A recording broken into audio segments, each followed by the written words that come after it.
तो अब हम पढ़ेंगे पार्ट 5 जो कि है यूनियन, और इसमें कहाँ से कहाँ तक के आर्टिकल हैं, 52 से लेके आर्टिकल 151। पहले मैं इसका थोड़ा ओवरव्यू दूंगा।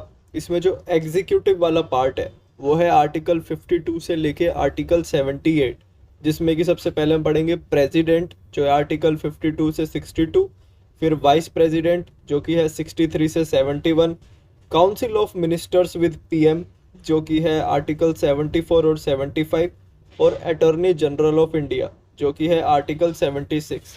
उसके बाद हम इसी पार्ट में पढ़ेंगे लेगिस्लेचर वाला पार्ट, जिसमें कि आर्टिकल 79 से आर्टिकल 123 तक है, जिसमें सबसे पहले हम पढ़ेंगे पार्लियामेंट, फिर प्रेसिडेंट, फिर राज्यसभा और लोकसभा। पार्लियामेंट आर्टिकल 79, प्रेसिडेंट अपना पहले ही पढ़ लेंगे article 52, Rajya Sabha article 80, Lok Sabha article 81, और इसी में है फिर जुडिशरी आर्टिकल 124 से आर्टिकल 146, जिसमें आता है सुप्रीम कोर्ट आर्टिकल 124, और कैग यानी कि कॉम्प्ट्रोलर एंड ऑडिटर जनरल जो कि है आर्टिकल 148 से 151। तो सबसे पहले हम पढ़ते हैं president. The president of India is the chief executive. He is the constitutional head of the Republic of India under the parliamentary system. The executive powers of union government are exercised by him either directly or through officers subordinated to him. The President of India is the head of the state. He is also the first citizen of India. तो अब हम इसके articles पढ़ते हैं जो कि article 52 से 62 पहले। तो आर्टिकल 52 हमें क्या कहता है कि there shall be a president of India, he will be considered first citizen of India. Article 53 हमें क्या कहता है, the executive power of the union shall be vested in president and shall be exercised by him either directly or through officers subordinate to him in accordance with the constitution। वैसे तो by law head of the union है president, लेकिन practically जो head है वो है prime minister. ठीक है। अब आर्टिकल 54 में हम पढ़ेंगे election of the president and his electoral college, ये जो कि 1952 में स्टार्ट हुआ था। अब मैं आपको बताऊँ कौन कौन से लोग इसके इलेक्टोरल कॉलेज में शामिल होते हैं। तो सबसे पहले elected members of the parliament, Lok Sabha plus Rajya Sabha, elected members of the state legislative assemblies, elected members of the Delhi and Pondicherry legislative assemblies, क्योंकि ये दोनों यूटी है under the 78th constitution amendment act 1992। ठीक है।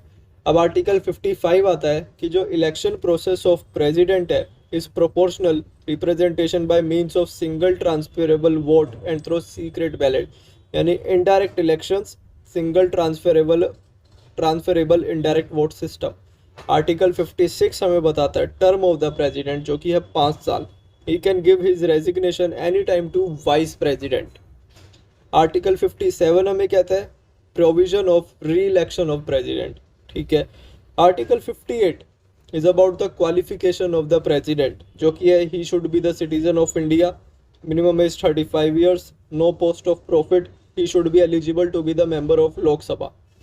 आर्टिकल 59 हमें किस बारे में बताता है कि conditions for the president office, he can never be the member of either house of the parliament, his salary and allowances cannot be reduced, president office should always be in national capital and near Supreme Court, he will be entitled for government residence and travel allowance। Article 60 हमें कहता है oath जो कि उनको देते हैं by the chief justice of India, if he is not available then senior most जज of supreme court. Article 61 हमें क्या बताता है that the president can be impeached for the violation of the constitution. For his impeachment a resolution may be moved in either house of the parliament, a notice of at least 14 days and signed by at least 1/4 of the total member of the house is needed. Then the resolution must be passed by 2/3 majority of the total membership of the house. Then the other house investigates the charge and may adopt a resolution with 2/3 majority of the total membership. During the proceedings, president has the right to defend himself। अब आता है article 62, election process of president must be completed before the term end of the previous president. If any emergency exists, then the seat can be empty for 6 months, not more than that, and in that 6 months vice president works as the acting president। अब एक article 71 हो रहा है ये अलग से इसमें है कि election of president can B challenged in supreme court within 30 days of declaration of results by any candidate or 20 or more electors joining together as petitioners. अब हम पढ़ेंगे पावर्स ऑफ द प्रेसिडेंट। ये दो पार्ट्स में divide है, normal powers और emergency power. ठीक है, नॉर्मल पावर्स में सबसे पहले हम पढ़ेंगे एग्जीक्यूटिव पावर, जिसमें अभी हमने एक पहले ही पढ़ चुके हैं आर्टिकल 53 कि all the executive powers of union vested in the president of India. अगला है आर्टिकल 75 जो कि है the PM is appointed by the president and the council of ministers of the union is appointed by the president by the advice of PM. Article 75(2) president allot the different department to the cabinet ministers, जैसे कि governor, administration in union territory, जजेस of supreme court and high court, prime minister of India, council minister of union, attorney general of India, solicitor general of India, CAG, chief election commission, chairman and member of UPSC, chairman of SC/ST commission, chairman of finance commission, chairman of official language commission, ambassador in embassies, head of the military forces of India. अब आता है article 77 the administration of union will be run by the name of the president. ये तो थी executive powers. अब है military powers, जो कि आर्टिकल 53(2) के अंडर में कि the president of India is the head of all military forces, he has the power to declare war and peace, only parliament has the right to make the laws for the defence. अब आती है foreign powers क्या क्या है। The appointment of the ambassadors in different embassies वो president decide करते हैं। The president of India is always the representative of India in international relations. All international treaties are done by the name of the president. ठीक है जी। अब आता है article 143 जो कि हमें क्या कहता है कि power of the president to take advice from the chief justice of India. कौन सा आर्टिकल है? Article 143। In that case there is 5 जजेस bench including chief justice of India और मिनिमम 3 जजेस should agree on same thing including the chief justice of India. अब आती है legislative powers जो कि है सबसे पहले article 79 president is an integral part of the parliament. Article 85 the president of India will call both the houses of the parliament, the duration between 2 sessions can not be more than 6 months। President has the right to propagate and dissolute the parliament. अब आता है article 86 speech of the president in parliament. कब कब देते हैं? Budget session पे, first session of the new government पे। Article 87 हमें कहते हैं special speech given by the president जो कि है जॉइंट सेशन पे। अब आता है article 108 power of the president to call joint session. Chairperson कौन होता है जॉइंट सेशन का? Speaker of Lok Sabha. अब अपॉइंटमेंट पावर इन प्रेसिडेंट, जिसमें आता है सबसे पहले article 80 power of the president to nominate 12 members in Rajya Sabha. Article 331 nomination of 2 Anglo Indians in Lok Sabha by president, लेकिन अब ये खत्म हो चुका है बाय 104 कॉन्स्टिट्यूशन अमेंडमेंट एक्ट 2020। आता है special power on bills. Any bill represented in parliament can be an act only after the signature of the president. तो उसके पास कुछ वीटो पावर्स होती है, जैसे कि absolute veto, as per this President can deny to give permission to any bill. Suspensory veto, as per this the President of India can return any bill once. Pocket veto, as per this President of India can put the bill in pocket. इसमें से कोई सी भी power money bill पे apply नहीं हो सकती। अब आता है article 123 ordinance power of president. Article 72 pardon power of president. Article 112 112 The President of India will call a budget session to present annual financial statement of Union or Union budget. Article 352 Proclamation of National Emergency.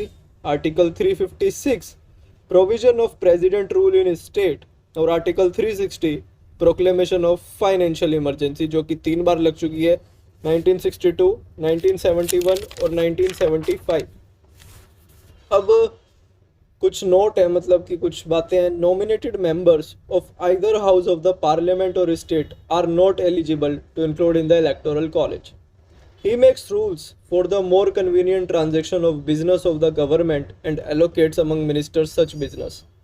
He must be informed of all decisions of Council of Ministers. His salary cannot be diminished other than in case of the financial emergency.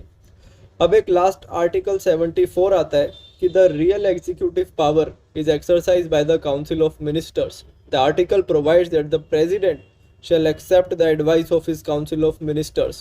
He only asks them to reconsider their advice, but shall accept the advice tendered or reconsidered even if the same advice is tendered.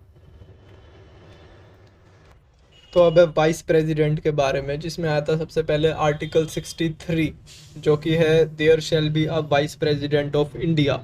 Article 64 हमें बताता है कि vice president is the ex officio chairperson of the upper house, यानी Rajya Sabha of the parliament. Article 65 हमें कहता है कि in absence of the president vice president will perform his duties, जैसे कि टेम्परेरी एब्सेंस हो जाए, हॉलीडेज, सिक या फॉरेन टूर, या परमानेंट एब्सेंस हो जाए, रेजिग्नेशन, इम्पीचमेंट या मर जाए, तो vice president can become acting president for max 3 months. Article 66 election of the vice president same होता है प्रेसिडेंट की तरह, बट जो इसका मेंबर होता है all members of parliament, Lok Sabha plus Rajya Sabha. Article 66(3) qualification, citizen of India, minimum age 35 years, no post of profit, he should be eligible to be the member of the upper house. Article 67 term of the vice president 5 years, resignation किसको देता है? President को, री election भी allowed है. 67(b) article, termination of the vice president same as president, but here only Rajya Sabha is used by 50% plus 1 vote. 68 article 68, the election of the new vice president should be done before the term end of the previous vice president. Article 69, oath to vice president by president. Article 70(1), the election of the vice president cannot be postponed on the basis of the less members present in the parliament. अब आता है quorum of the parliament, जो कि आता है article 100 के under में कि minimum member 1/10 requirement to start the session in parliament. एक नोट है कि vacant post of vice president should be filled immediately, ये है आर्टिकल 71. अब आता है prime minister and council of ministers of union, जिसमें आर्टिकल 74 हमें कहता है to give advice to the president there shall be a council of ministers of union. The head of the Council of Minister of Union will be the PM of India. The PM of India is always the first officer of the government of India.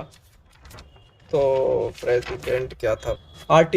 Article 75(1), PM is appointed by the president and the Council of Ministers is appointed by the president on the advice of the Prime Minister. अब PM makes a coordination between the president and the Council of Ministers. PM makes the plans and policies of the government. PM is the head of the meetings of the Council of Ministers. PM distributes the work among the Council of Ministers. अब आता है article 78. This is the duty of PM to inform the President of India about the administration of government. Prime Minister is the head of following department, जैसे कि NITI Aayog, NDMA, National Disaster Management Association, National Development Council, NDC, IDA, Island Development Authority, NWRC, National Water Resource Council, Wildlife Conservation और Population Control Board. Oath is given by the President of India, और ये जो अपना resignation होता है PM president of India को ही देता है. अब हम पढ़ेंगे deputy prime minister. The post of deputy prime minister is not constitutional. The position of Deputy Prime Minister is sometimes used by the Government of India to bring political stability and strength by including a powerful individual in the cabinet. Such appointments depend upon the discretion of the Prime Minister and the communication is sent to the President of India. He occupies the position of Prime Minister in assisting him in his absence. Note: if a no confidence motion is passed against the Prime Minister, the entire Council of Ministers must resign. अब हम पढ़ेंगे cabinet secretariat के बारे में. This is an important department under the PM of India. It makes a coordination between the ministers and ministries. As per the direction of the Prime Minister, it distributes work among the ministers. कौन? Cabinet secretariat. The highest officer of this department is called Cabinet Secretary. He is the highest IAS officer of India. अब हम पढ़ेंगे ministers के बारे में।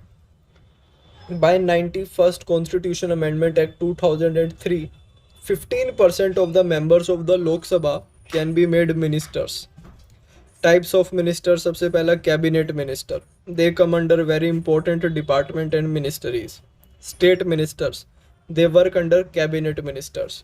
और deputy ministers, they help cabinet and the state ministers in their work.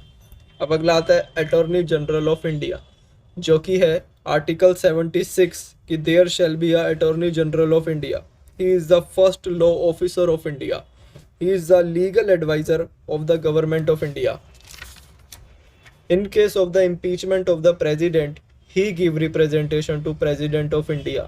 He is appointed by President and salary and allowances are also decided by President. Oath is given by President, gives resignation to the President of India. To be eligible for appointment, a person must be eligible to be a judge of Supreme Court. इसमें आता है article 88, he can sit any time in Supreme Court, Lok Sabha and Rajya Sabha and can also debate.